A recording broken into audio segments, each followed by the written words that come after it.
Think about Trump's insanities and madness over these last 10 days. President matters in America.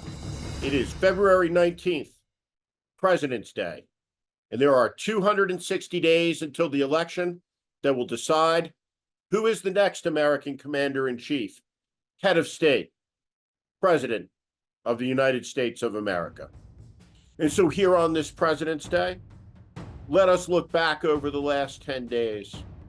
A Republican lawyer, a hack, puts in a report where he has no medical qualifications whatsoever, that the President of the United States is an elderly man with a bad memory who is not capable of performing his duties.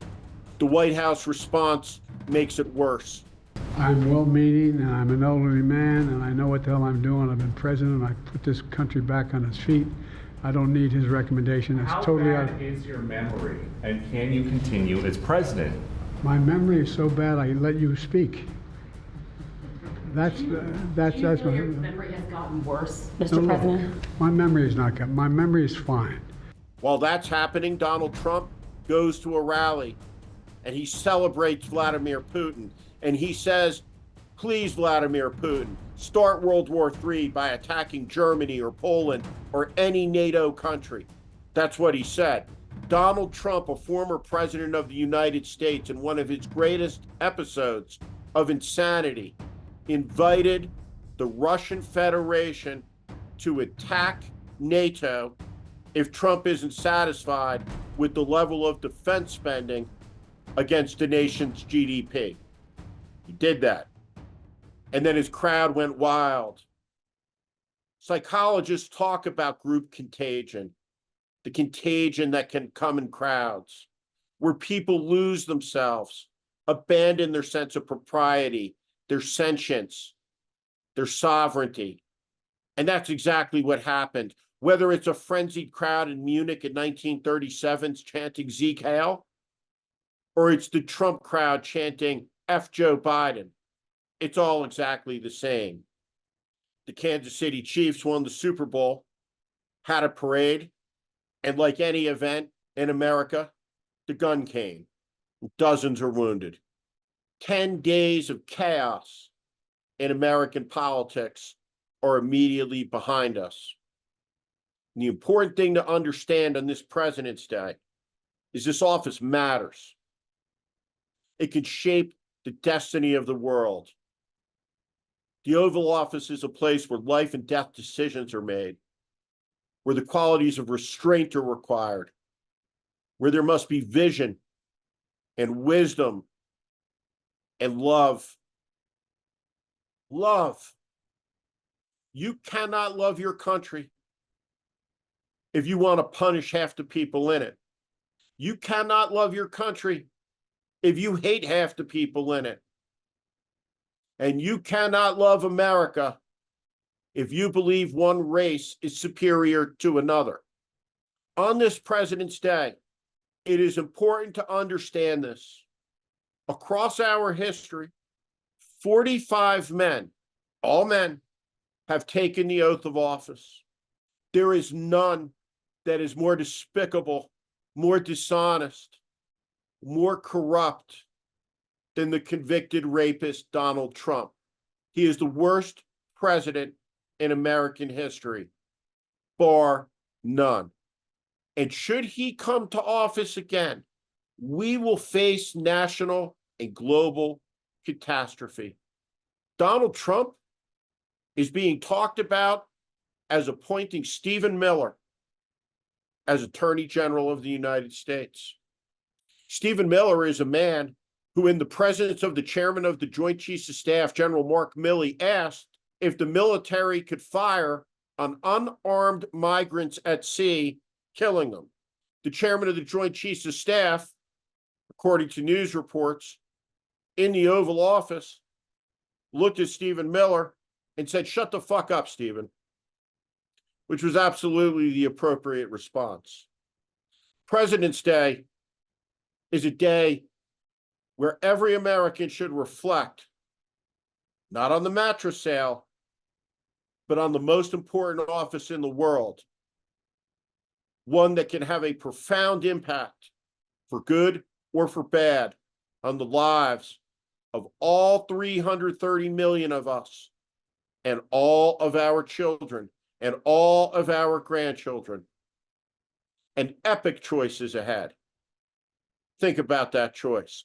Think about the last 10 days. Think about the murder of Alexander Navalny. Think about Trump's insanities and madness over these last 10 days. President matters in America. President's Day, in its original inception, was a holiday that honored the founder of the country, George Washington, and the savior of the country, Abraham Lincoln. Both men bring profound virtues to the presidency that must be understood in this moment of division and malice as we get ready for another week after an incredible past 10 days. What is it that made George Washington great? There's a painting that hangs in the Capitol of the United States, and it shows George Washington resigning his commission. The painter viewed it as the most noble act in history. King George III would ask about George Washington. He wanted to know, what would Washington do? Would he be emperor? Would he be king? George III worried that the American empire and kingdom could be bigger than his. When he was told that Washington would walk away from power, that he would yield it, George III was astonished. The king said if that were to be the case, then George Washington would be the greatest man of his or any age. And it's exactly what Washington did. When you look at the painting, what you see, the man who could be king or military dictator, a man who could be Caesar, voluntarily subordinating himself. There is a chair in the painting that's bigger than the rest, and on it is draped Washington's military cape. He will not sit in that chair. He will not take the throne. He will not be Caesar. He will be a citizen. And George Washington's restraint set in motion the greatest of all American inventions, the peaceful transition of power, which he made to John Adams in 1797. 4 years later, John Adams was defeated, and he turned over power to the man who won, his former friend, who by then he was badly estranged from, Thomas Jefferson. The United States of America was the first country in the world conceived by the power of an idea, that all men are created equal. Of course, our ideals and idea did not include vast cohorts of the population. America was founded in slavery. Women did not have the franchise. But over the course of history, through the passage of time, the nation has moved closer and closer to those ideals by expanding the concept and the reach of liberty and freedom to include all people of all creeds and races and genders. Abraham Lincoln was the president of the United States who saved the nation during the Civil War that was inevitable to reconcile the nation's high ideal against its original sin, slavery. That war was one of the bloodiest in human history per capita. And it remains today the bloodiest war the United States has ever fought. In fact, a few years ago, the casualty estimates from the war that had long been held at 650,000 killed were revised upwards. 850,000 fatalities in a country of 34 million people. But Abraham Lincoln did not seek revenge. What Abraham Lincoln said was, with malice towards none, with charity towards all, let us bind up the wounds of the nation.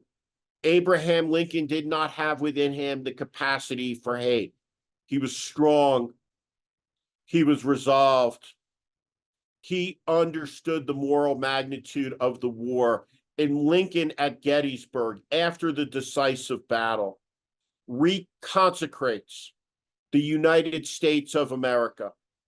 He gives it a new birth of freedom as he makes the war about the fulfillment of liberty as the national purpose, and attaches to the beating heart of the country the concepts embodied in the Declaration, the most important words ever put to paper by the mind of man, that all men are created equal, endowed by their Creator with inalienable rights.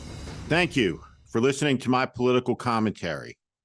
If you like what you heard today, please also consider subscribing to The Warning, daily newsletter on Substack.